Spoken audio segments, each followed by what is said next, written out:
রোজা প্রায় শেষের দিকে। নিজের জন্য আজকে একটু ফ্রি টাইম বের করেছি। এর মধ্যে ভাবলাম আড়ং চলে যাই, আড়ংয়ের নতুন আউটলেটে নিজের সাধ্যের মধ্যে কোনো কিছু পাই নাকি। তো ভেতরে ঢোকার পর আমার সাথে এরকম ভৌতিক এক্সপিরিয়েন্স ঘটে যাবে সেটা আমি চিন্তাও করতে পারিনি। তো আজকে ভৌতিক এক্সপিরিয়েন্সটা আপনাদের সাথে শেয়ার করি।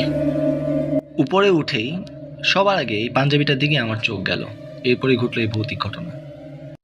কিরে কুত্তার বাচ্চা, হেই কুত্তার বাচ্চা, তুই এনে কি করস? তুই যাবি নিউ মার্কেট। Ja, কিরে বান্দির বাচ্চা, কে আবার বান্ধিবি দুসুস? কেন যাস তাই?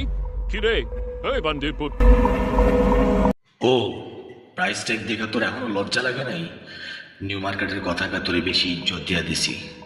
তুই যাবি গুলিস্তান 0 পয়েন্ট। বাইর কইতাছি, বাইর বাইর বাইর বাইর।